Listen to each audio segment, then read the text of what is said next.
Hello everyone, welcome to our presentation today titled Country, National and Pan-National Identification in Taiwan and Hong Kong, standing together as Chinese.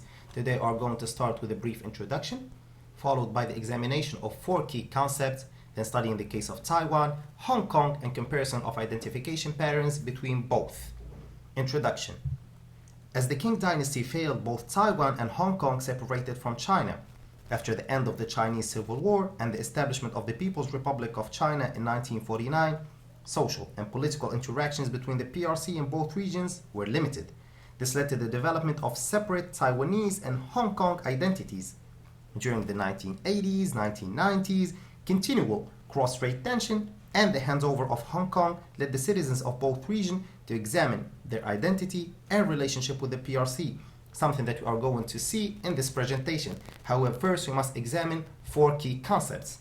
Country identification. A country or a state is a set of political institutions with the authority to enforce and maintain order in society. Country identification is the extent to which individuals see themselves as subjects to the rule of these institutions. National identification. The concept of nation refers to a human collective rather than a set of institutions. A collective which share a historic territory, common myths, public culture, economy, legal rights and duties, etc., etc. National identification refers to the group to which someone believes he or she belongs and feels emotionally attached to. It is important to note that not all nations are part of independent states or country. Cultural identification. Cultural identity is the identity of belonging to a group. It refers to those that identify strongly with traditional elements of a certain culture, such as festivals. It is closely linked to national identification. For example, Taiwanese citizens, as we are going to see later, who identify with the Chinese culture, are more likely to see themselves Chinese when it comes to national identification. Finally, pan-national identification, defined as the extent to which people in one place would regard people in other places as belonging to the same nation. Today, Pan-Arabism, the idea that all Arabs should unite to form one country or state, is a manifestation of pan-nationalism. Moving on to our first case today, Taiwan. Taiwanese people have experienced Japanese colonial rule, the governance of Chiang Kai-shek beginning in 1945, and the transition from dictatorship to democracy from 1970s to 1990s. Inheriting the legacy of the Republic of China, ROC, today, Taiwan functions as a sovereign state. However, its international status remains a matter of debate. Meanwhile, people's tendency to consider themselves both Taiwanese and Chinese is intermingled with their perspectives about the state. While a growing number of citizens in Taiwan identify themselves as Taiwanese, the number of individuals with conflicting country identification is also significant. Scholars argue that the national identification in Taiwan is primarily a reflection of sub-ethnicity. Local people whose ancestors came from Southeast China tend to think themselves as Taiwanese. Mainlanders tend to think themselves as Chinese, and Hakka tend to waffle in between. One of the most important factors contributing to the conflicting identification in the countries is the bipolar party system. The Democratic Progressive Party, DDP, perceives that the KMT is rooted in mainland China and is a guest in Taiwan. The DDP promotes the idea that mainland China and Taiwan are two separate countries and advocated for the general use of Taiwan instead of the ROC. Support for this ideology peaked from 2000 to 2008 during the Shan Xiaobian administration.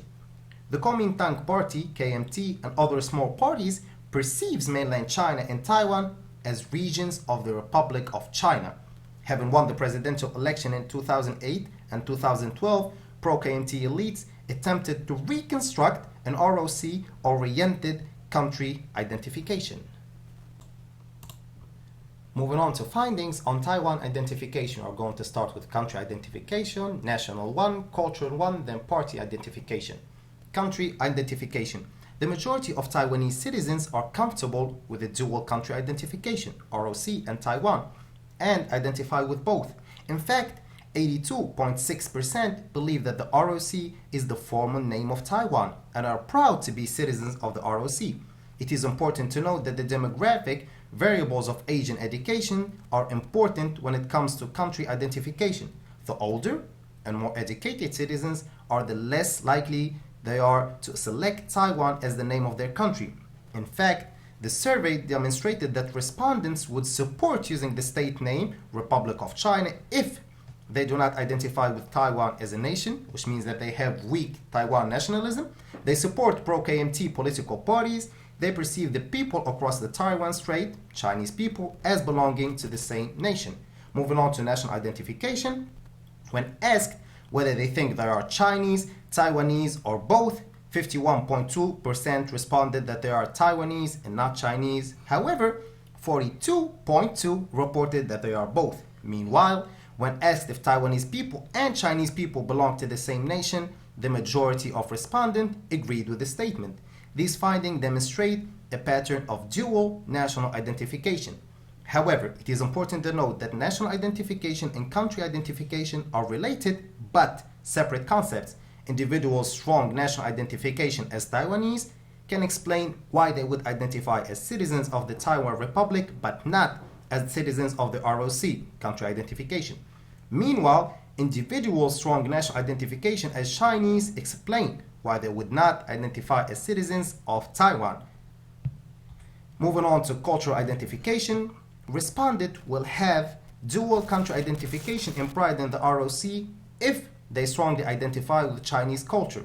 In respect to cultural identification, almost 70% of respondents agreed that their culture is the authentic Chinese one, which explain why Taiwanese citizens agree that they and Chinese people belong to the same nation. Moving on to party identification, the majority of those that accepted to reveal their party identification while taking part in this survey identified with the pro-KMT political camp, again which can explain the previous findings. Moving on to the next part of our presentation, Hong Kong refugees and the imagined community. After World War II, the Chinese Civil War and other political and natural disasters led many people from mainland China to seek refuge in Hong Kong. These early refugees, however, still considered themselves as Chinese, and Hong Kong was only considered as a temporary place of living. A strong sense of local Hong Kong identity started to develop in the 1970s. As the early refugees' children started to come of age, the rise of local media and popular culture coupled with economic growth gave the imagined community of Hong Kong means of articulation and self-expression, which led to the establishment of a local identity. In fact, during the 1980s, the majority of people, 59.5%, considered themselves to be Hong Kongers rather than Chinese. Hong Kong, having been a British colony for about 150 years, it returned to the PRC rule in 1997 as a special administrative region, SAR. While independence has never been considered a realistic or a desirable option, most of Hong Kong's citizens were deeply concerned about the autonomy of SAR's political, economic, social, and legal systems with that of the PRC. Hong Kong and Chinese identities therefore also entitled political significance. However, while the question of country identification in Taiwan has both a cognitive component, whether the country is called either Taiwan and the ROC, and an effective component to what extent the person feels attached to the state. The question of country identification in Hong Kong, however, is primarily one of effective attachment, whether people consider themselves primarily Hong Kongers or Chinese. Where national identification is concerned, the problem facing Hong Kong citizens is that the Chinese Communist Party has attempted to shape their national identity. The PRC attempted to impose on Hong Kong's people a notion of national identity that combines the nation and the state, in the sense that loving the country equals supporting the CCP government. In response to this top-down concept of national identification, the society has struggled to articulate an alternative form of national identity that clearly distinguishes between the nation and the state. Survey research from the 1980s to the 2000s repeatedly showed people who regarded themselves as Hong Kongers held more liberal and pro-democratic attitudes, which conflicts with the one-party system of the People's Republic of China. This is evident through the annual rally on June 4th, commemorating the 1989 Tiananmen incident in China, an event which serves as a platform for Hong Kong's people to critique the current regime and demonstrate their own identity. Moving on to findings on Hong Kong's identification. Although Country identification is not and cannot be a noteworthy issue in Hong Kong. The national identification issue is as important as in Taiwan. 60.3% report that they are both Hong Kongers and Chinese, while 20% insist that they are Hong Kongers only, and 90.7% say they are Chinese, not Hong Kongers. The majority of Hong Kong citizens report being proud to be a citizen of the PRC, and over 80% agreed that Hong Kong people and Chinese on the mainland belong to the same nation. Hong Kongers who are proud of being a citizen of the PRC are likely to identify as either Chinese or both Hong Kongers and Chinese, but not only Hong Kongers. Meanwhile, Hong Kong citizens who hold negative attitude about these two variables will insist on the Hong Kong identity. Education is a key variable for Hong Kong citizens. National identification. More educated citizens are more resistant to the Chinese nationalism defined by the Chinese Communist Party and are more likely to embrace dual national identities, identifying as both Chinese and Hong Kongers. Moving on to our next part of the presentation, comparison of identification patterns. Two direct comparisons between Taiwan and Hong Kong can be made regarding 1. Country pride, 2. Perceptions regarding Chinese nationalism. Starting of course with country pride. Taiwanese people are likely to be proud of the ROC if they recognize the legitimacy of the ROC, identify with it as the name of the country, support the KMT or are pro-KMT political parties, strongly identify with traditional Chinese culture. Meanwhile, Hong Kong's people are more likely to be proud of the PRC if they are less proud of and do not adhere to Hong Kong's civil national identities, agree that they and mainland Chinese people belong to the same nation, and also they are less educated. Note please the role of age in both cases. Older people in Taiwan are less likely than their younger counterparts to be proud of the ROC, while older people in Hong Kong are prouder of the PRC. This can be because older Taiwanese people are more aware of the limitations of the ROC and more concerned about its power and legitimacy. Meanwhile, the younger generation in Hong Kong, who witnessed the contrasts between people in Hong Kong and those from the mainland regarding lifestyles, attitudes, behavior, and core values, therefore they are less likely to be proud of the PRC. Moving on to Chinese nationalism. Chinese cultural identity and Chinese nationalism could contribute to the resurgence of a greater connectedness between the people in Beijing, Taipei, and Hong Kong. In fact, Taiwanese and Hong Kongers who exhibit Chinese nationalism tend to perceive one another as members of a common in-group, in part of the same nation.